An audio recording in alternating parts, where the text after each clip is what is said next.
शिक्षक क्रांति दूत है, शिक्षक क्रांति दूत है।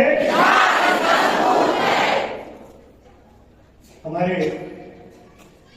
सहायक शिक्षक बीएड धारी समस्त आंदोलनरत क्रांतिकारी साथियों को मैं सादर नमन करता हूं कि आप लोगों ने अपनी मांगों को लेकर इतने साहस, इतना धैर्य और इतना त्याग घर परिवार को छोड़कर यहां उपस्थित होकर अपने जायज मांगों के लिए संघर्षरत है। हमारे समाज के महामंत्री हैं श्री यशवंत वर्मा जी, ये हमारे छत्तीसगढ़ शिक्षक संघ के भी महामंत्री आप बीएड जो डाइट है रायपुर, उनमें व्याख्याता के रूप में अपनी सेवा दिए। उसके बाद जिला शिक्षा अधिकारी रायपुर में सहायक संचालक के रूप में भी सेवा दी। तो इसलिए वो शिक्षा विभाग के काफी मर्मज्ञ है, एक एक बिंदु को, एक एक सेवा शर्तें जो भी समय समय में सरकार ने तय किया उनके जानकार है। हमारे राज्य प्रधान जी भी निजी विद्यालय संचालित कर रहे हैं, आप भी शिक्षा विभाग से जुड़े हुए हैं। मैं भी एक सहायक शिक्षक, उस समय जैसे बताया ना भैया जी कि शिक्षकों के इतने नामकरण किए सरकार कि उनको खुद नहीं मालूम कि हमारे छत्तीसगढ़ में कितने प्रकार के शिक्षक, उप शिक्षक है ना, तदर्थ शिक्षक, सविता शिक्षक, सहायक शिक्षक, इस प्रकार शिक्षा कर्मी वर्ग 1, 2, 3, श्रमिक शिक्षक भी, तो शिक्षकों को भी मजदूर के श्रेणी में लोग ला के खड़ा किए थे। तो मित्रों, मैं भी 6 साल शिक्षा विभाग में सहायक शिक्षक, फिर मिडिल स्कूल एचएम, फिर जिला पंचायत में शिक्षा कर्मी भर्ती पदोन्नति का जो काम देखता था सहायक परियोजना अधिकारी, तो जिला पंचायत बलौदा बाजार में 6 साल आप ही लोगों के बीच में काम किया।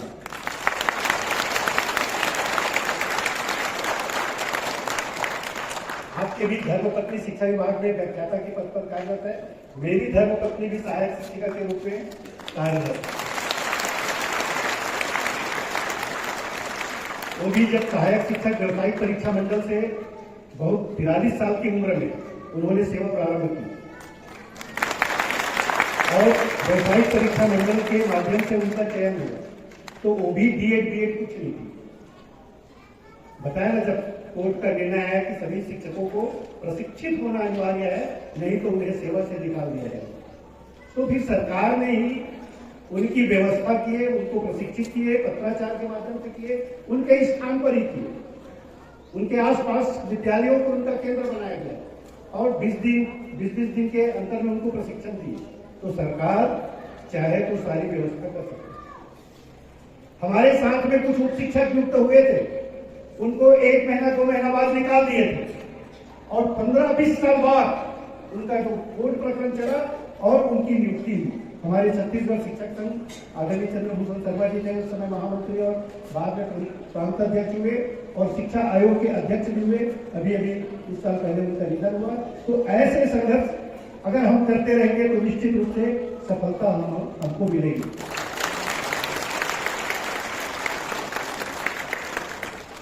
डीएलएड से उच्च शिक्षा, तो जो बीएड कर चुके हैं तो उनके लिए डीएलएड क्या महत्व रखता है?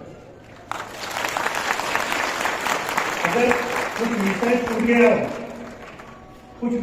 गया हो जो प्राइमरी स्कूल के बच्चों से संबंधित हो, तो 1 महीना 2 महीना 3 महीना में उनको पूरा कर सकते हैं। तो फिर नौकरी से निकालने की क्या जरूरत है? और आप सभी मेरे को अच्छे से मालूम है, कोई किसान के, कोई मजदूर के, कोई सामान्य व्यक्ति के या तृतीय श्रेणी कर्मचारी के बच्चे हैं, इसलिए आंदोलन हम सबको करना पड़ रहा है। अगर कहीं आप कोई नेता के बच्चे होते, कोई आईएएस आईपीएस के बच्चे होते, तो ये दिन नहीं देखना।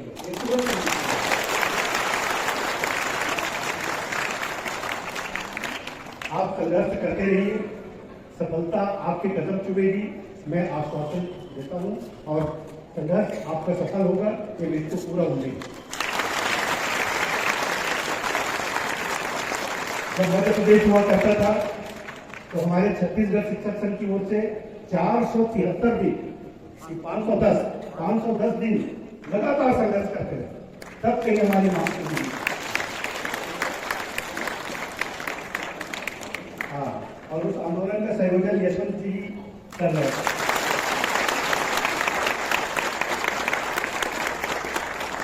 इस दिन की परेशानी है, सरकार को झुकना पड़ेगा और आपकी मांग निश्चित रूप से पूरी होगी।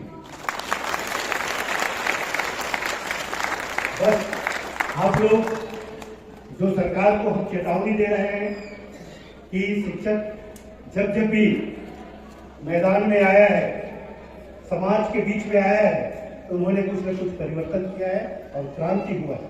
देश की क्रांति में भी इतिहास उठा के देख लीजिए, जो स्वतंत्रता संग्राम की लड़ाई लड़ी गई, उसमें हमारे अधिकांश शिक्षक उनके प्रेरणा स्रोत थे और खुद क्रांतिकारी थे, स्वतंत्रता संग्राम सेनानी थे, और उन्होंने इस देश को स्वतंत्र कराने में एक बड़ी भूमिका निभाई है।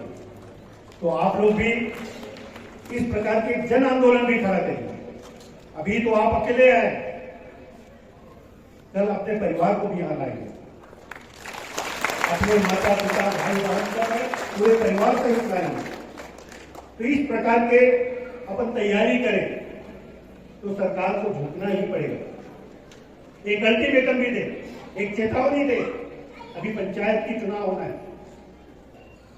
अगर सरकार समय रहते हमारी बात को नहीं मानी तो हम सब पंचायतों में जाएंगे और सरकार के विरुद्ध प्रचार करेंगे। क्योंकि नौकरी देने के बाद हमारे मित्र को अच्छी तरह से मालूम है, उस दिन हम लोग का भी एक धरना प्रदर्शन समाज की ओर से यहाँ हुआ था, उसमें हमारे बहुत सारी बहनें वहां गई हुई थी। तो उन लोगों से पता चला कि आप लोग और बहुत सारे लोग अलग अलग विभाग में, कोई संविदा में, कहीं कुछ और नौकरी में लगे हुए। उस नौकरी को भी छोड़कर, चलो एक नियमित नौकरी है, सम्मान की नौकरी है, बीएड किए हुए हैं और हम शिक्षा में ही काम करना चाहते हैं, इसलिए शिक्षा विभाग में आप लोग आए और अपनी सेवा दे रहे हैं। तो सरकार, सुप्रीम कोर्ट ने या हाई कोर्ट ने जो निर्णय दिया है वो सरकार के विरुद्ध दिया हुआ है। सरकार के जो भर्ती नियम है उनको चुनौती दिया हुआ है। और आप लोग जो सेवा में आए हैं वो सरकार की गलती है, आपकी कोई गलती नहीं है। आपने तो विधिवत व्यवसायिक परीक्षा का जो विज्ञापन निकला था, भर्ती जो उनके नियम में जो भी शर्तें थी उनको पूरा करते हुए परीक्षा देके मेरिट के आधार पर आपका चयन हुआ है। तो फिर आपकी गलती कहाँ होगी? सरकार से अगर चूक हुई है, भूल हुई है, तो अपनी गलती सुधारे और हमें पूरा नियुक्ति दें। क्योंकि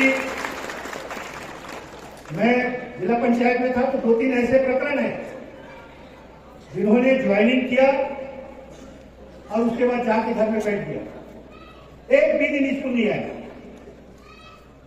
बाल बच्चे बड़े हुए 10 साल बाद वो अपनी नियुक्ति को चैलेंज किए कोर्ट में कि मैं मेरिट के आधार पर मेरा चयन हुआ था, मैंने ज्वाइनिंग किया था और कुछ कारणवश परिस्थितिवश नहीं आ पाई, वो एक महिला थी, तो मैं अब नौकरी करना चाहती हूं करके कोर्ट गई और कोर्ट से जीत के आ गई और उसको किसी तक 10 साल का आधा वेतन भी दिए और उनको नियुक्ति दी।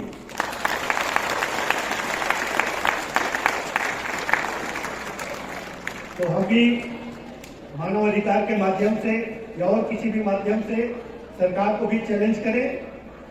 हमारी नियुक्ति, हम लोग परीक्षा पास करके और पूरी योग्यता के साथ इस भर्ती में हम सिलेक्शन हुए थे, चयनित हुए थे, इसमें हमारी कोई गलती नहीं है। सरकार को हमारी एक नई व्यवस्था देनी पड़ेगी। और व्यवस्था क्या हो सकती है? एक तो हमारे शिक्षक के, आप लोग सहायक शिक्षक में काम कर रहे थे, तो हमारे शिक्षक के हजारों पद खाली है, ठीक है। सहायक शिक्षक नहीं तो हम उसी वेतनमान में मिडिल स्कूल में भी पढ़ाने के लिए हम तैयार हैं, उसी वेतन में। 5 साल बाद आप उन शिक्षा पढ़ने हमें रास्ता निकालिए। पूरे मिडिल स्कूल खाली है, कहीं 1, कहीं 2, कहीं 3 ऐसे शिक्षक, ग्रामीण में तो कई जगह शिक्षक नहीं भी है, तो वहां आपका उपयोग करना चाहिए। लेकिन सरकार को कौन समझाए? अभी पता चला कि कोई समिति भी बना दी है, जबकि वो समिति 3 दिन 5 दिन 1 सप्ताह से ज्यादा समय नहीं करेगी। अब वो खींचना है तो एक समिति का गठन कर महीनों लटकाने रखने की उनकी इच्छा है। इसलिए आप सबसे निवेदन है कि आप अपनी आवाज को बुलंद कीजिए और इसी प्रकार के, जैसे मैंने कहा, तो सरकार को चैलेंज कीजिए, अगर इतने दिवस के अंदर नहीं आए, हमारी मांग पूरी नहीं हुई, तो हम गांव-गांव में जाएंगे और लोगों को जागृत करेंगे, हमारी मांगों के बारे में बताएंगे और आपके विरुद्ध प्रचार करने के लिए भी हम तैयार रहेंगे।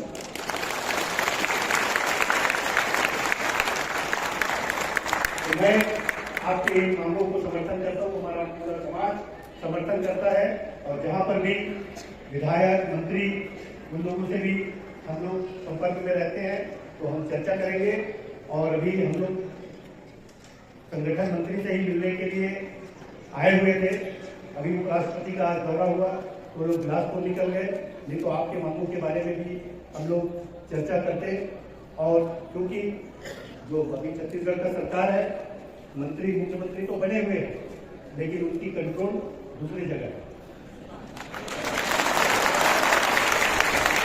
अपने विवेक का प्रयोग करते हुए, क्योंकि जितने मंत्री अधिकार छत्तीसगढ़िया है, छत्तीसगढ़ के बेटे हैं, तो हमारे छत्तीसगढ़ के बेटों को भी जो दुख दर्द है उनको समझना चाहिए।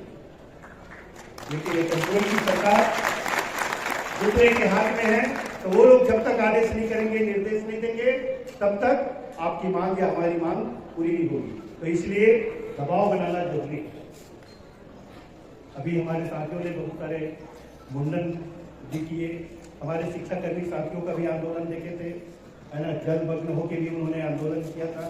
तो इस प्रकार के हम आंदोलन को निरंतर बनाए रखें। एक आध दिन नगर में भी कोई रैली का आयोजन हो, क्योंकि टूटा ऐसी जगह दे दिए हैं जहां आम पब्लिक आपके आंदोलन को देखते नहीं, आम जनता प्रभावित नहीं हो पा रहा है।